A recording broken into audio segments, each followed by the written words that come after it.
half, which is the 1383 Part 2 training. And for this second half, I'm going to be speaking along with Marcus. We'll be talking about permit actions and sampling. Let's get to it. All right, so let's go ahead and begin with the poll question. Did you attend the 1383 Part 1 or view the recorded video?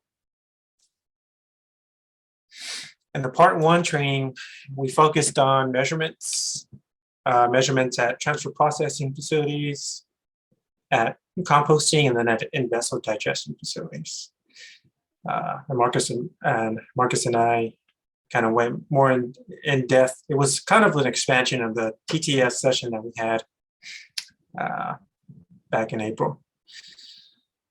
So we can go ahead and close it out. Looks like 71% said they did view it.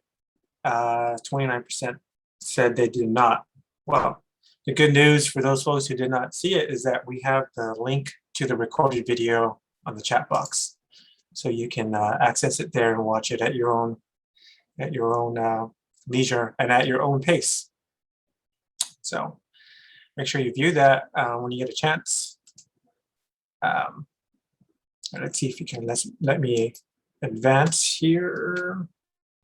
Okay, good. All right, so this is pretty much what we're covering. For the second half, it's processing, operational, and design changes. So we're going to talk about changes that we may see as a result of 1383, the regulations. So just kind of get you ready for that, what to expect, and how to proceed with those changes. And then we'll talk about alternatives to measurement protocols. So Part 1 focus on the measurement requirements. This time we're going to talk about alternative proposals, how they will look like, and then how to process those proposals as the EA. And then I'll hand it off to Marcus. Marcus will provide a brief overview of the measurement, followed by the video that he created, which hopefully he did such a great job. Hopefully you like it, so, and help you better understand the measurement requirements. Okay, so let's go ahead and begin. So existing regulation, this is pre-1383, already requires that facilities provide description of methods used to comply with statement of standards in their operating document. Effective January 1st, 2022, those statement of standards will be joined by new standards for measurements and record-keeping requirements. The interesting thing is that these new regulations specify the measurement protocols and record-keeping requirements that are to be maintained by the operator. So it's pretty much laid out in the reg how an operator is supposed to perform such measurements. So, it's really going to depend on the site, how they react to 1383. Are they going to be highly impacted, where they have to make drastic changes to their design and operation in order to further process organics, or maybe not. Maybe some sites will remain unchanged as far as their operation design, and they will simply begin performing measurements. In that case, if a site's facility remains unchanged, the design of the facility remains unchanged, and they simply begin performing measurements beginning January 1st, 2022.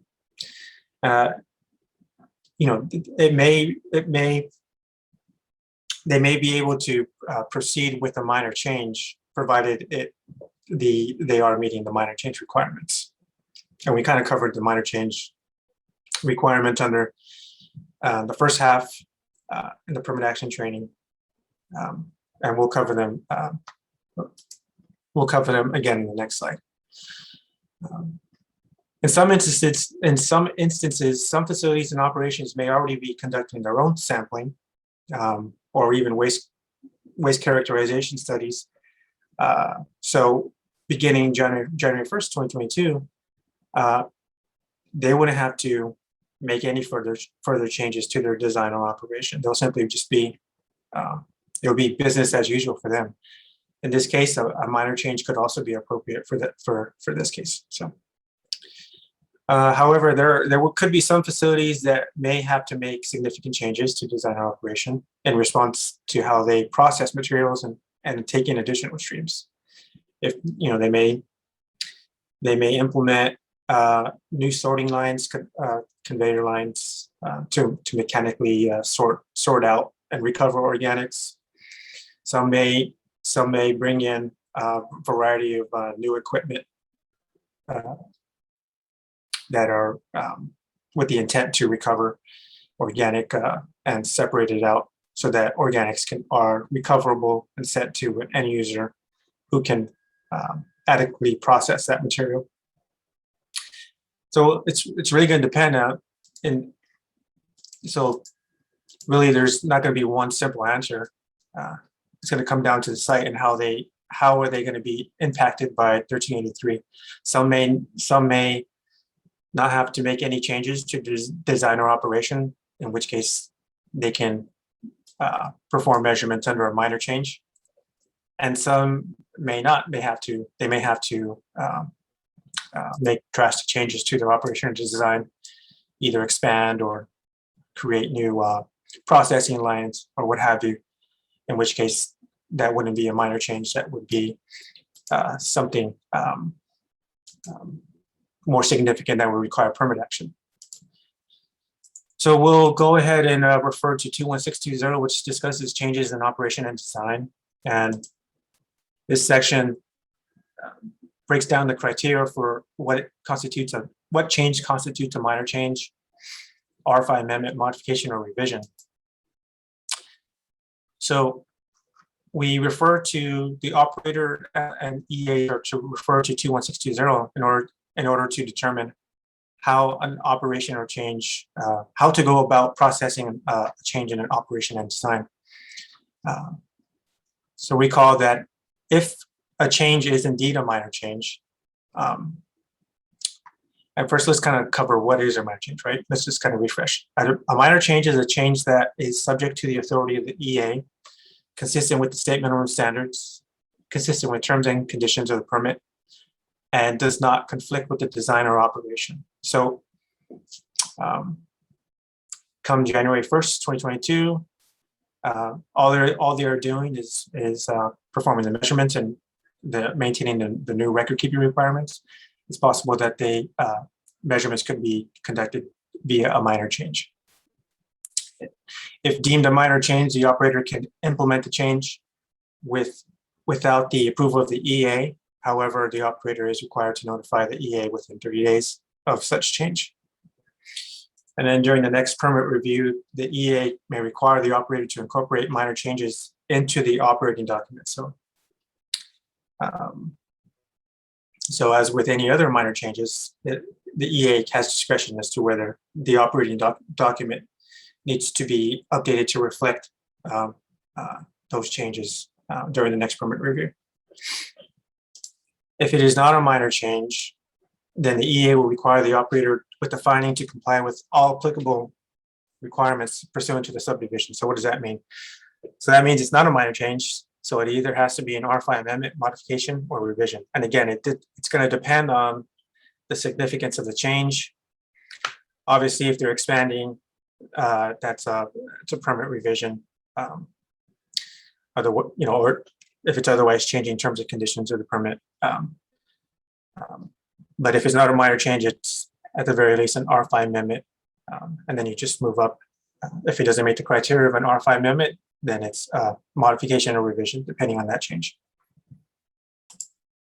Let's go ahead and do the first poll. Well, this is the second poll question for this section. Poll number 8. Choose which one that is false. A minor change is a change that is subject to the authority of the EA, consistent with state minimum standards, consistent with terms and conditions of the permit, or conflicts with the facility design or operation.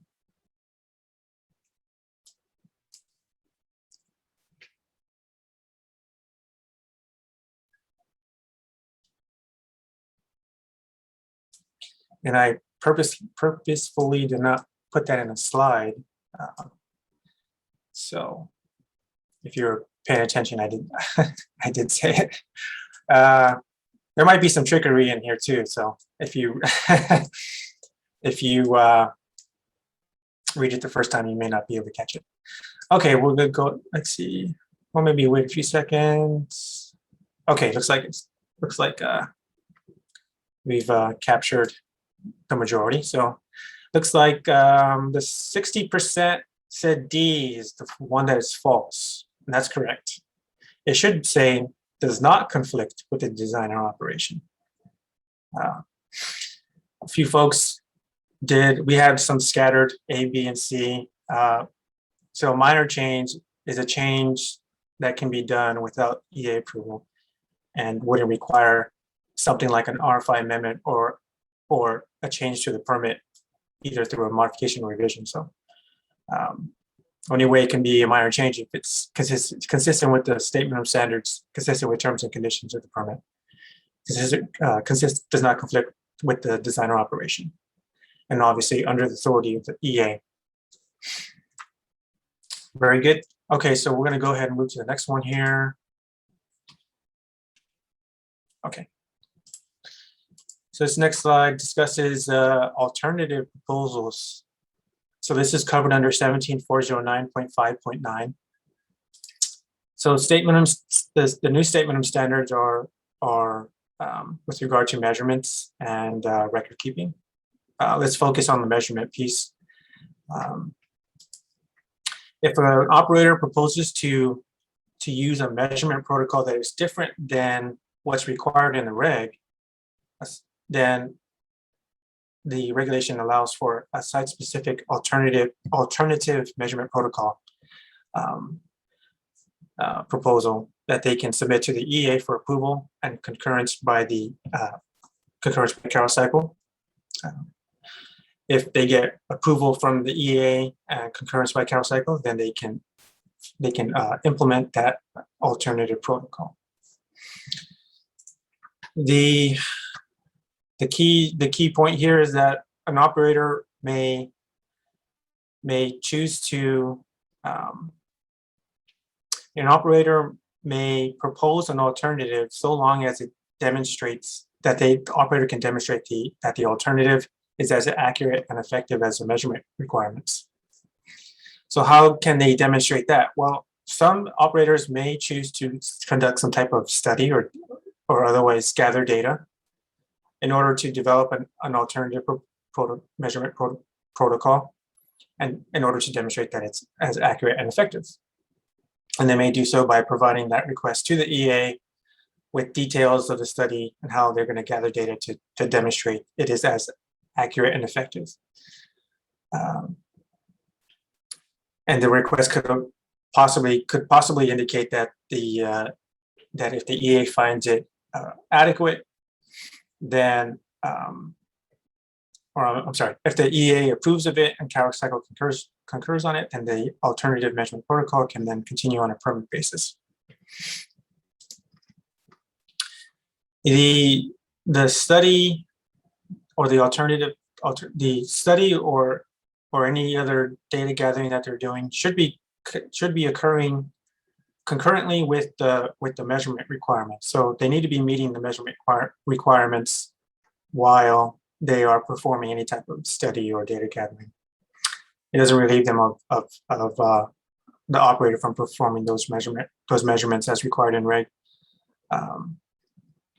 And the reason is, let's say the operator decides to conduct a study of some sort, and they chose to forego the measurements as required in reg, and then they later determine that the alternative is unsuccessful, then potentially they could have missed out on meeting the measurement requirements and reporting the outgoing rates of organics recovered and sent for disposal as per 17409.5.1.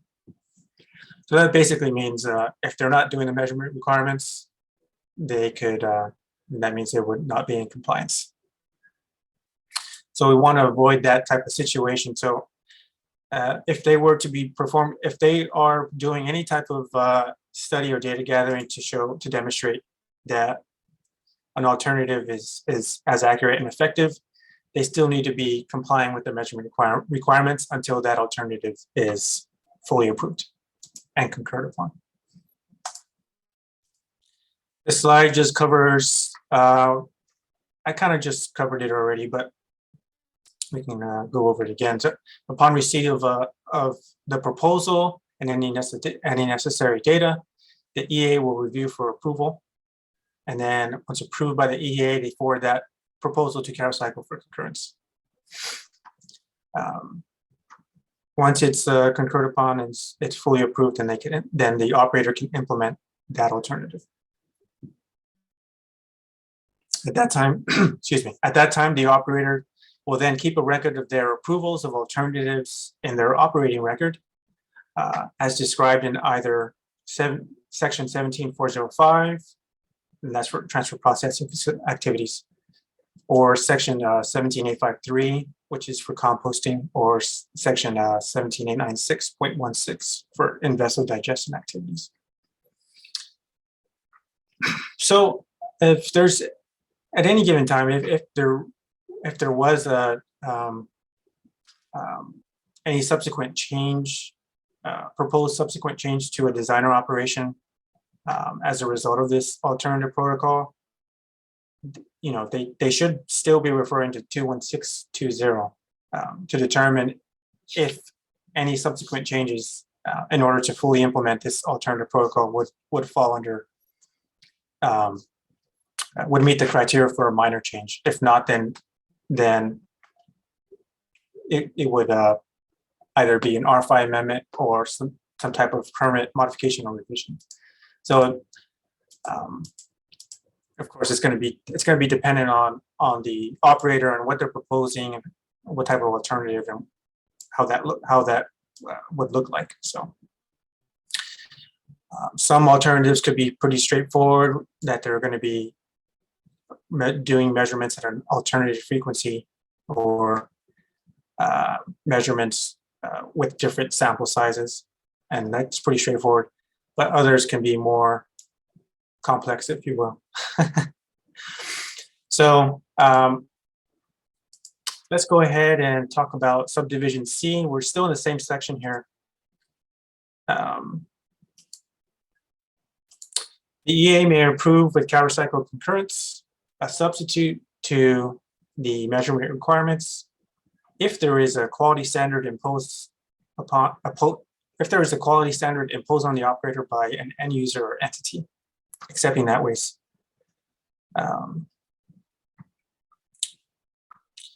And in order for a quality standard to be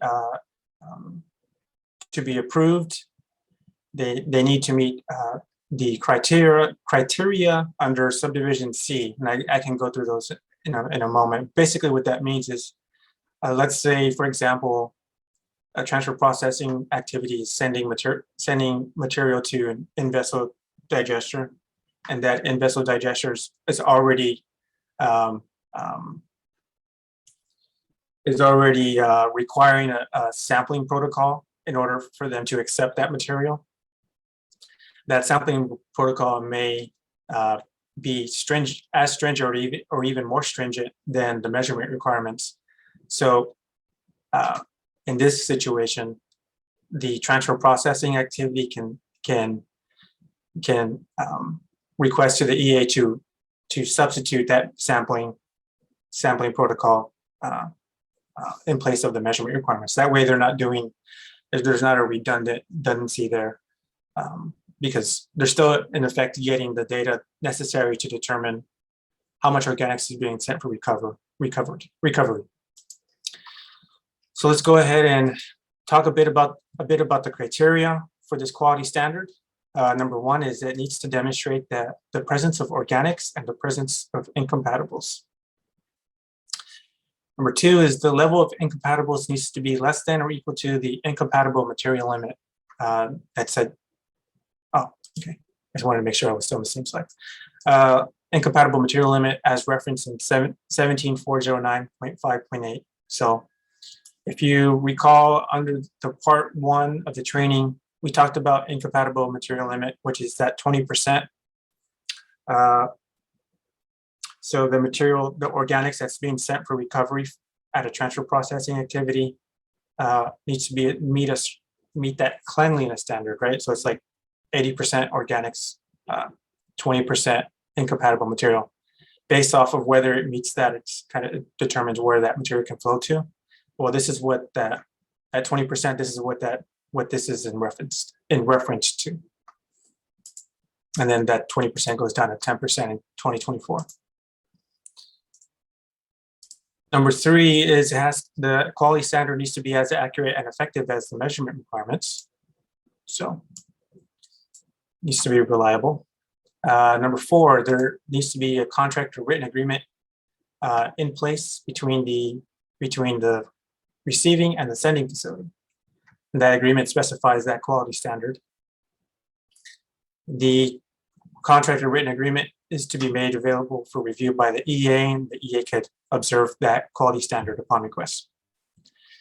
So if they use a quality standard, this is saying that it needs to, first of all, be as accurate and effective as the measurement requirements.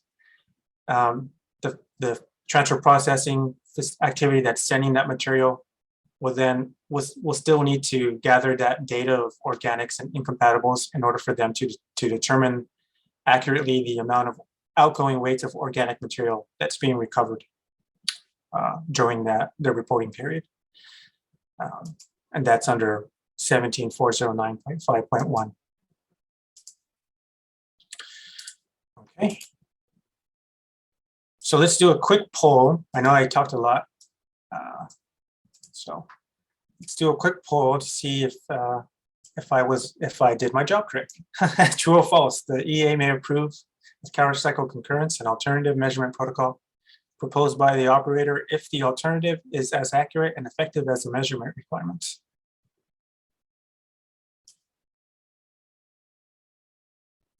And you'll get a bonus point if you know the section reference for alternative measurement protocols. If you can put it in the chat. First one to do it gets more bragging rights.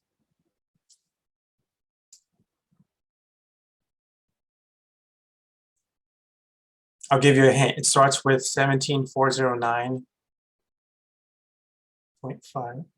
Oh, very close. That's very close.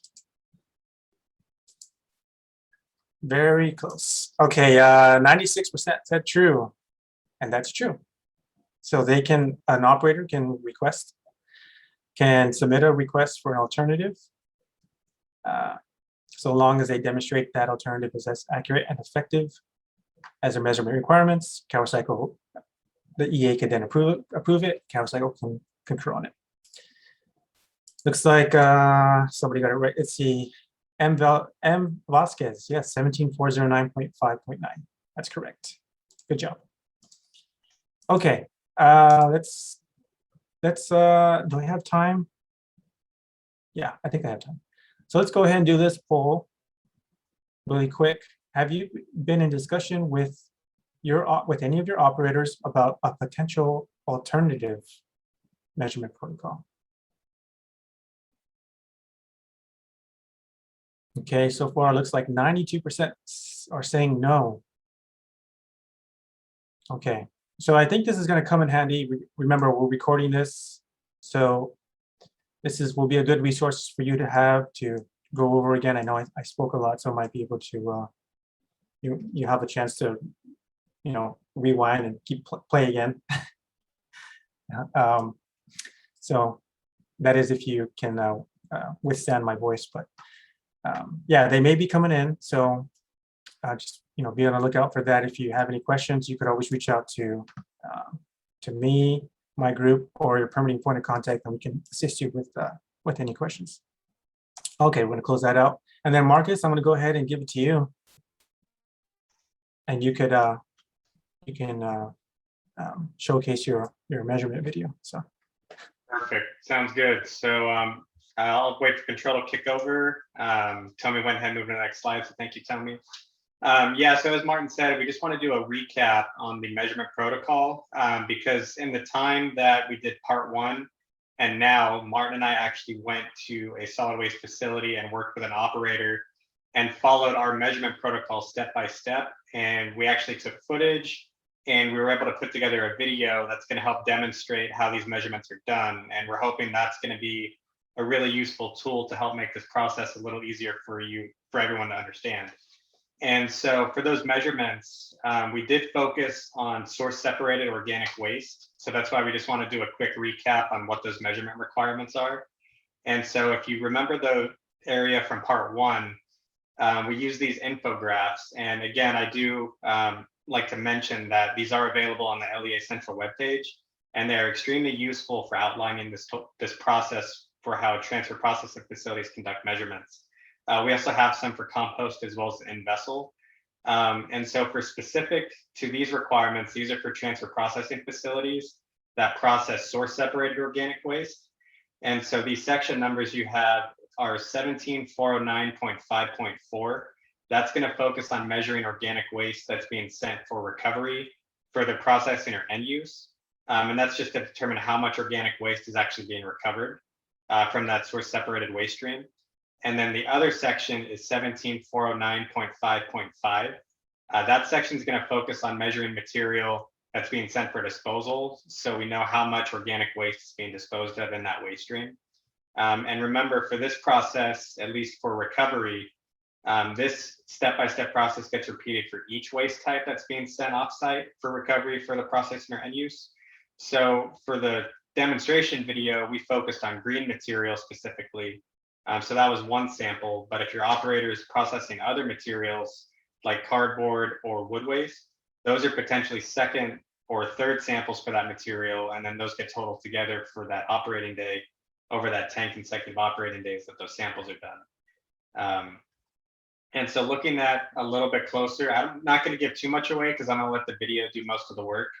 But recall that for this process, the operator is going to take a sample of that processed material that's going off site, and they're going to weigh that sample. They're going to remove any incompatible material. So pretty much any material that that receiving facility can't perform recovery on, or they're not permitted to accept. And then they weigh that sample again, and then they use this calculation to figure out exactly how much of that sample is organic, and then that gets multiplied by the total weight of material leaving that facility, so we can tell exactly how much of that material is considered organic that's being recovered. And so with that, I want to do a quick poll question. And we did this poll question with part one. So for those that were part of part one and those who haven't taken it yet, we just want to gauge everyone's understanding right now with exactly what your comfort level is understanding the measurement protocols as described. And obviously this is for transfer processing, but if you look at the step-by-step process for each measurement protocol, the process is basically the same and can be used for each facility that's demonstrating measurements. You're just factoring different components, but essentially it's the same process all around. And so in this case, B tends to be our consistent answer. We get a majority of LEAs that are somewhat comfortable. We do have 6 that are not very comfortable, and that's okay. So hopefully after this, watching this video, we'll see if there's a change in these numbers. We do have one person who is comfortable. And so, yeah, so with these numbers, let's go ahead and close the poll for now. We have a majority that are somewhat comfortable. So we'll see if those numbers can change after watching the video. And the reason why we're going over measurements again and why it's so important is because although the operators are the ones conducting measurements, you as the LEA have the authority if you determine that by record reviews or anything else that those numbers being reflected in the records are not accurately being reflected based on how the operator is doing measurements. You as the EA can force the operator to increase the frequency of measurements so they can go beyond that 10 consecutive days for that reporting period, or you can revise this process altogether just based on that fact. And so that's why it's really important for you as EAs to understand this process as well. And so in that case, I'll stop talking. Let's go ahead and watch the video, and then we'll come back and see if there's any questions, and we'll do some other poll questions. So let's go ahead. Tommy, looks like it's freezing on my end. If you wouldn't mind hitting the next slide, and we can start the video.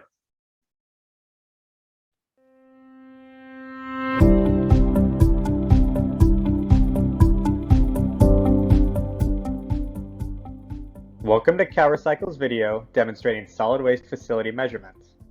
As a result of SB 1383, transfer processing operations and facilities are now required to perform measurements on outgoing organic material that is sent off-site for recovery, further processing, and use or disposal.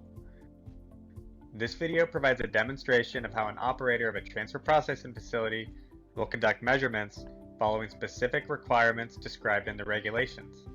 It will focus on green material recovered from a source-separated organic waste collection stream that is being sent off-site for recovery to a fully permitted composting facility. Over the course of this video, we will discuss the following: the sampling equipment utilized by the operator, the sampling protocol performed as found in 14 CCR, section 17409.5.4, a demonstration of the operator performing a measurement, and observations and analysis based on that demonstration.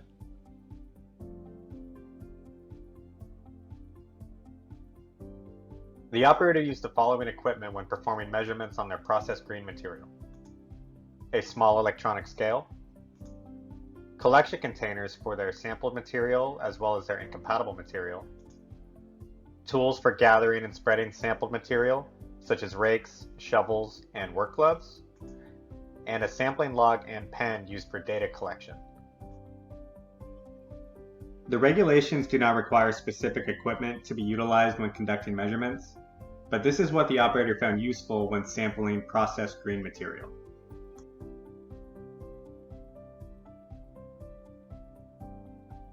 The operator performed the following sampling protocol as described in section 17409.5.4.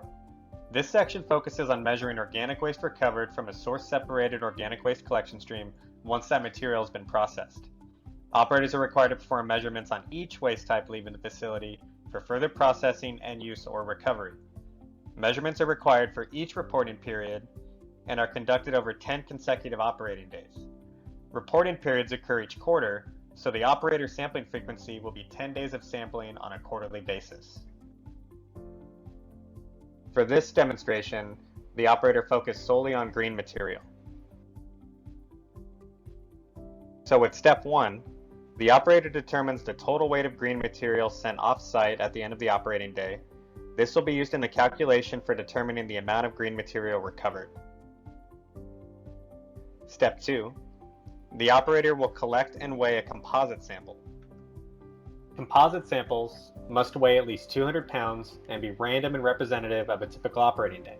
So in this case, the operator sampled from different parts of the pile and different times throughout the operating day in order to obtain a nice representative sample of green material. Once that sample was collected, the operator weighed the sample and recorded the final weight, ensuring that it was at least 200 pounds or more. Step 3, the operator will remove any incompatible material and weigh the sample again. So to remove any incompatible material, the operator dumped the sample and spread the material over a flat, clean surface. The operator then sifted through the material and pulled any incompatibles out of the pile.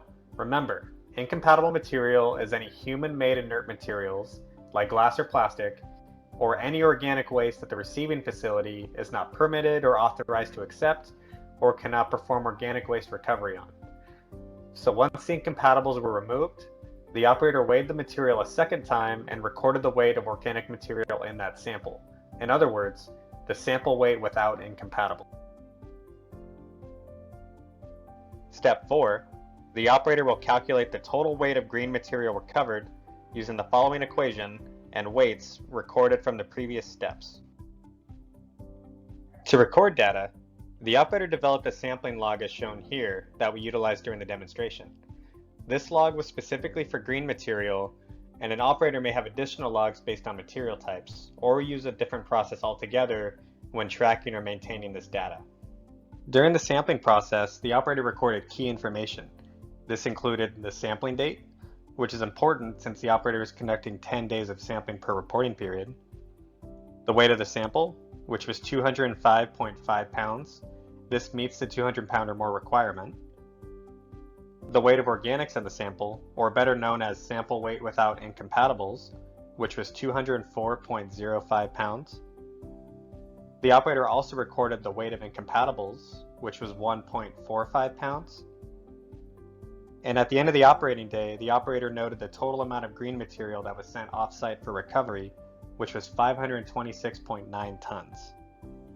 Now, using these numbers, the operator can determine the organic ratio in the sample and calculate the total amount of green material that was recovered for that operating day.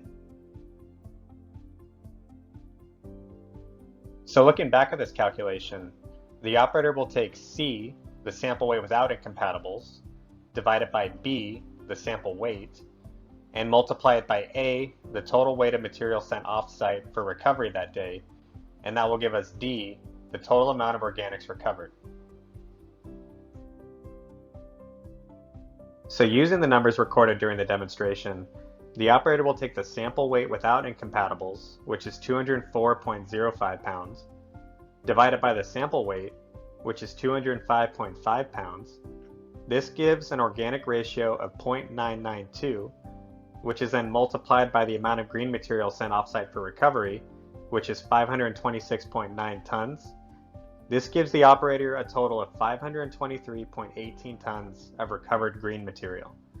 So as you can see, of that 526.9 tons of material sent off-site that day, 523 tons was actually organic, and a very small percentage was incompatible material. Since this demonstration only focused on green material, the operator did not measure any of the other organic waste types sent off-site for recovery. But remember, as part of this requirement, the operator will repeat this process for each waste type and then proceed with the next step in the process. So for step 5, determine the sum of organic waste recovered. To do this, the operator will add the total weights from step 4 for each waste type that was measured. So in this case, if the operator had measured other materials such as wood waste and cardboard in addition to green material, then the operator will add the totals together and determine the sum of organic waste recovered for that operating day.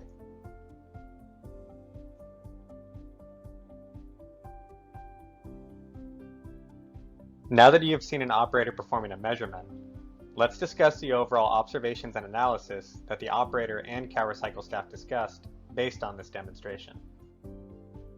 One of the things we observed was how the operator determined what material was incompatible. Taking a closer look at the material removed from the sample, we can see several human-made inert materials like bits of plastic and a screwdriver, but there was also organic waste present. The operator specified that palm fronds are a very difficult material to compost, and therefore, since the operator is sending this organic waste to a composting facility that cannot perform recovery on that material, then the operator was correct in measuring this material as incompatible. But what about food material? If you take a closer look at this processed green material, it contains small amounts of food material. When CalRecycle staff asked the operator where the material was going, the operator said it's being sent to a fully permitted composting facility that can accept food material as feedstock. Therefore, this material does not have to be measured as incompatible, since that receiving facility is permitted to accept that organic waste. The reason this is important is because if this material was sent to a green waste composting facility or operation instead, the operator would have to remove that material from the sample and measure it as incompatible. This is because green waste composting facilities or operations are not permitted to accept food material as feedstock. Another thing we observed was when the operator was weighing sampled material. In order to figure out the sample weight without incompatibles, the operator found it much less burdensome to weigh the incompatible material than gathering and weighing all of the green material in the sample. The operator was able to take the weight of the incompatible material that was recorded and subtract it from the total sample weight. This was able to provide the operator the sample weight without incompatibles in a much easier way. Overall, the operator found that measuring green material will most likely be the easiest material to perform measurements on, when compared to other material types that the facility handles. MSW, for example, may prove more burdensome to process overall and measure organic waste content. The operator plans on following the same protocol as described in the regulations, but may make slight adjustments based on the material type in terms of sampling equipment or sampling locations within the facility. If you would like more information on the solid waste facility requirements, please visit the permit toolbox on CalRecycle's website. And for detailed guidance on performing measurements, please visit the LEA Central webpage under the News and Activities section.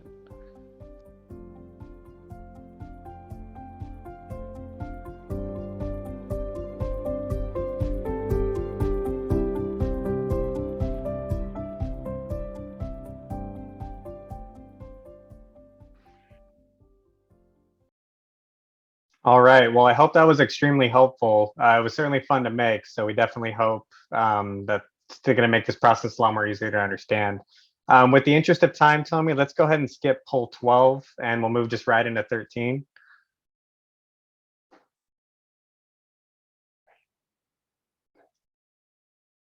One second. Perfect. And then I think we need to change. There we go. All righty. Thanks, Tommy. Sorry about that. All right. Well, we do want to go ahead and ask this question again, just to see if everyone's understanding may have changed after watching.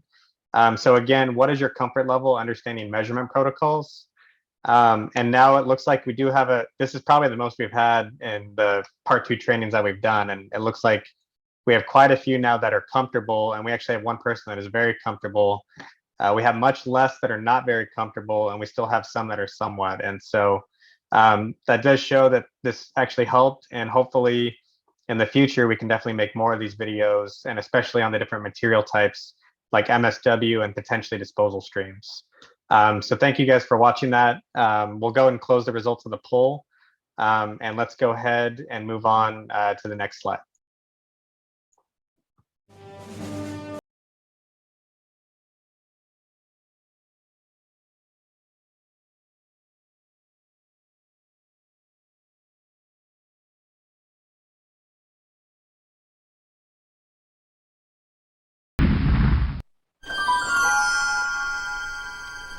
And if you remember, Martin and I are huge Back to the Future fans. So if you remember, this is part 2. So we will conclude our part 3 training and part 3 in the future. But for now, let's open it up to Q&A.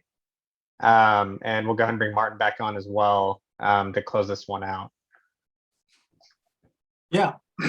So we have a few minutes left.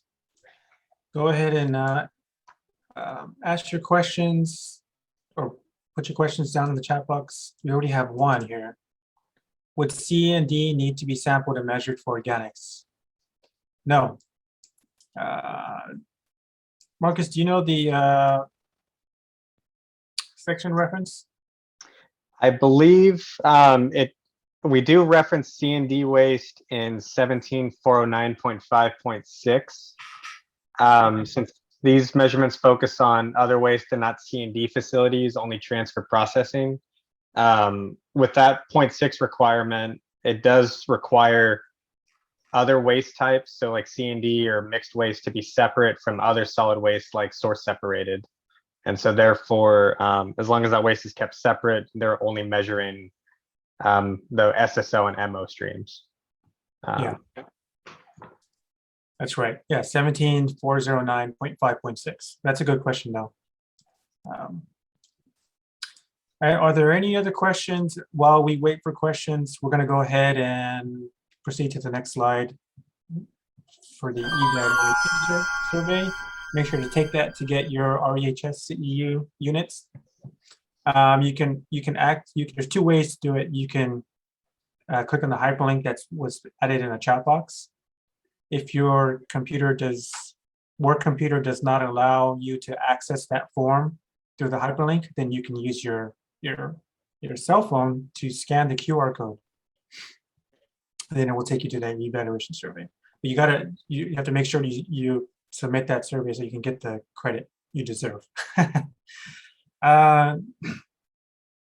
Is there a certificate for completing this? Yeah. So once you submit the eval, you fill out the eval and you send it to us, then Tommy will send you the certification.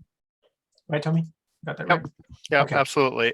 Probably anticipate by Friday of this week, and it'll go out to everyone, not just the folks who requested the CEUs, just because we know certain folks need, noted that they completed the training, right, for work. So everyone will have access to it, not just the folks who needed CEUs.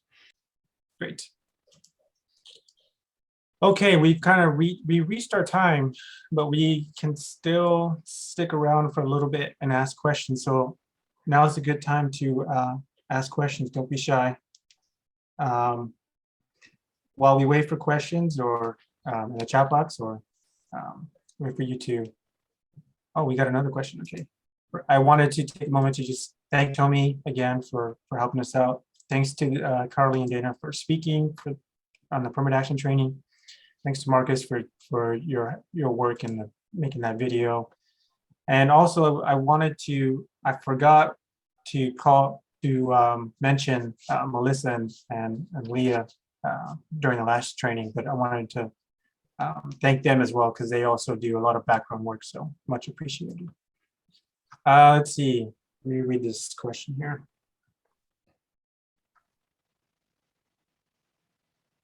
A transfer station that receives mixed recycling that the public can drop off. That's I think we would need more information, Jennifer, on that.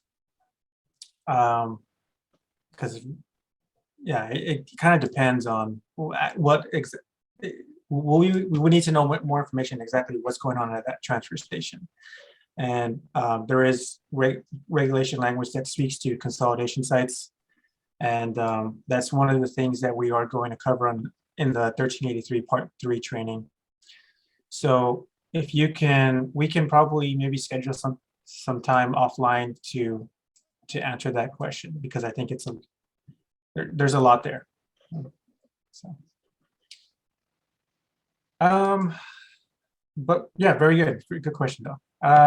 Is there anything else? Just want to do another plug for the eval survey. Make sure you fill that out if you want to get units.